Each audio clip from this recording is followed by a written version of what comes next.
we're back again. With the alien. It does something cool, but I don't remember how. Was that thing really $10? Okay, so this is not what we're not hope talking about. I really hope it wasn't really $10. We're not. No, it was like $7.50. My friend went to Still the too thrift much. shop and he got me a complete Alien VHS box set. Wow. Look at that with the xenomorph right there and a foil. So speaking of aliens, we're going to be We're going to be reviewing another alien movie. Yes, we will be removing the alien. We'll be removing the alien from the frame. I don't know how or where. But not from what we're going to talk about. We're going to talk about this movie. It came out in 2004. I remember seeing this movie when I would have been a sophomore in high school. Couldn't have even driven to the theater. Had to have old mom drop me off. Directed by Joseph Ruben in an hour and 34-minute runtime. The Forgotten. Starring I never saw it. Julianne Moore and Gary Sinise. And this is an ex-Hollywood video rental copy. Someone paid $5.99 for a used copy of this movie. It says, the biggest jaw dropper since The Sixth Sense. That's a lie. It's not that What good. if you were told that every moment you experienced and every memory you held dear never happened? It says, 9-year-old Sam Peretta is dead. Killed in a plane. Anyway, the kid died, or so we think. He was supposedly killed in a plane crash. This movie was good to a point, and then it didn't do it for me anymore. And then it kind of fell flat. So the director Joseph Ruben, his two most notable films are The Good Son, starring Macaulay Culkin and Elijah Wood, and Sleeping with the Enemy, starring Julia Roberts. So Gary Sinise of Lieutenant Dan fame plays her therapist, Julianne Moore's therapist, and she's trying to process her son's death. A bunch of like 6 or 7 kids were on some charter plane, and the plane supposedly crashed, and then everybody doesn't remember that happened. Her husband says, "What are you talking about? We never had a son." She's the only one who remembers. And the movie just kind of goes from there. Should we do spoilers because of this movie's 20 years old? Sure. Well, he does remember at first. And then he doesn't But then the next day. Like, I don't know how much time passed. Maybe like a week or a few days passed. And then she has like these photographs of him. She has one of those VHS home movies. Yeah. A little what are film those strip things? from a photo those booth. photo strips. And then all of a sudden, when she goes to find the photo strip to show her husband and her therapist who comes to the house that, I have proof that he existed. Here he is in these photo strips. All of a sudden, it's just her and her husband in the photo strip. And then she's freaking out like, what did you do? You photoshopped him out. You guys are crazy or whatever. And then, of course, it makes her like look like she's the insane one.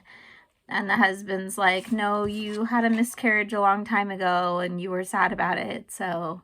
And then the therapist says, yeah, sometimes people are so upset about their trauma that they invent whole, like, characters in their lives who aren't even real and stuff. Like, what?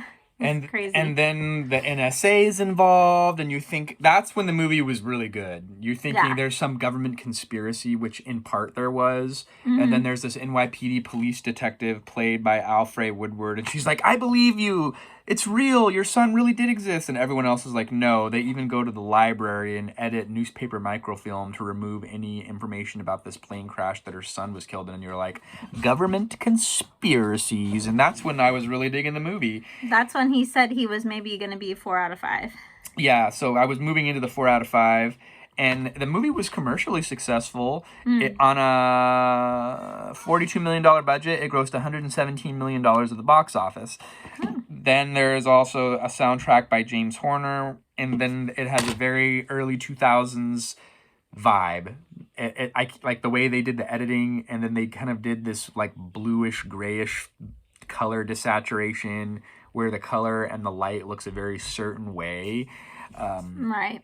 And then the movie jumps the shark about a quarter of the way through the movie, because if I'm really digging the movie when I'm thinking there's a government conspiracy. Now, I hadn't remembered exactly, but I kind of did in my subconscious mind, because I kept saying, this is what's going to happen. And you're like, no, don't spoil it for me. He ruined it. And granted, it had been 20 years since I'd seen the movie, but I can remember when a movie was starting off good, and then it went in a direction, and you were disappointed.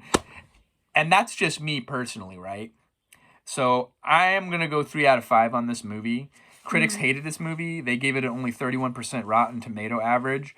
And IMDb is 5.8 out of 10. And to me, anything below 6 is bad for IMDb critic average. However, 64 people on Google submitted their reviews, and they are 4 out of 5. So this movie, some people like it. And let's talk about where it starts going in a direction where you were thinking it was going to go, and you were like, is this some sort of government experiment? And it wasn't an experiment per se. And then they pull M. Night Shyamalan, like in the movie Signs, which they mention. Oh no, what was that movie of M. Night Shyamalan's where it was like really good, but then all of a sudden it was all about bees or something?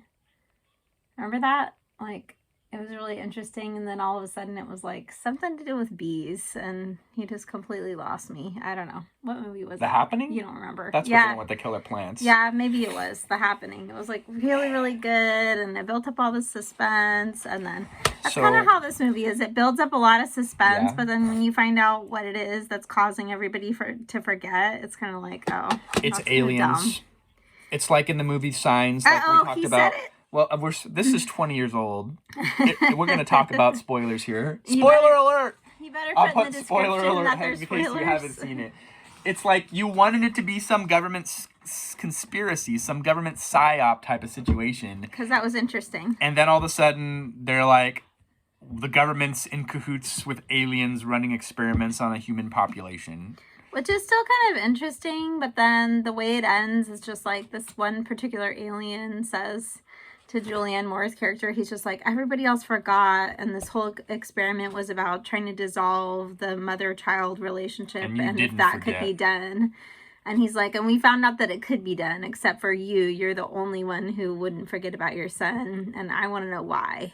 And he was like, I'm going to be held accountable for this experiment going wrong, so, like, I'm going to force you to forget or whatever. And then all of a sudden, this building of this warehouse just blows apart, and he just, like, gets raptured up into the air. And he's just like, I need more time. And then he disappears.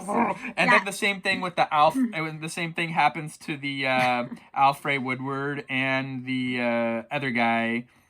Is it the Dominique West guy? The guy that plays the ex-hockey player? Whose name is he Ash. Gets sucked up into the air too, and you're just kind of like, okay, well, at first you're like, whoa! And then like they're in a cabin, and then they kidnap some NSA guy to try and solicit information from him, and all of a sudden the cabin just blows apart, and this guy's just sucked up into the air by the aliens. Yeah, when people start getting sucked up, it kind of, for some reason, it kind of loses you, because it's like, oh, okay. And perhaps we're wrong. Is this movie a 20-year-old classic?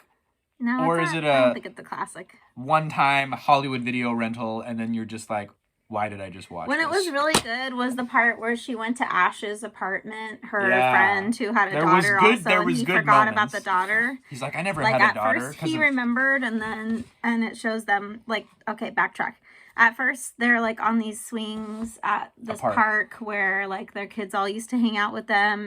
Before they died in the plane crash. Yeah, and then she comes up and she's like, oh, hi, like, I remember you, I remember your daughter and stuff. That was when he still remembered. But then, like, and he'd become an alcoholic because he was sad that his daughter had died. Right, and he had this ex-wife that they never show the ex-wife. But anyways, then somehow she ends up at his apartment later, and she's trying to convince him, like, you had this daughter, and he's like, you're crazy, like, I'm sorry, but I'm gonna have to call the cops because you're, like, unhinged, and then he has a home office that has wallpaper, and the wallpaper has a slight rip, and she just goes over there and starts ripping off his wallpaper. Who goes to someone's house and you just start ripping his wallpaper to expose the child's room, painted walls with child's art that was concealed by the wallpaper. Chalk. It must have been like those chalk paint, walls or whatever, because he had let her draw with chalk all over. And so then at first he's still like, oh, this was from the previous owners probably. Like, I never had a daughter. So then he calls the authorities to haul her away. That's when the movie was good, when they're exposing this conspiracy. Right. He calls the authorities to haul her away because, like, okay, this lady's crazy, right? That's what he's thinking. And then all of a sudden he goes back to the room and he's standing there, and then he starts getting these flashes of his daughter, like, drawing on the wall, or his daughter, like, holding up different outfits, like, what do you like, daddy, or whatever. And then, of course, it's pulling at your heartstrings. You're like, oh my gosh, he's remembering. And then he runs downstairs and he's like, I did have a daughter. Wait, she's not crazy. I believe you. And that's when it's like super intense. You're like, oh my gosh. And then like, why would the NSA be involved if this was just about like some people who had these delusions? You know what? This movie could have been way better. They gave away the outcome way too early because when we watched Twin Peaks, that was one of the problems with David Lynch leaving for the second season.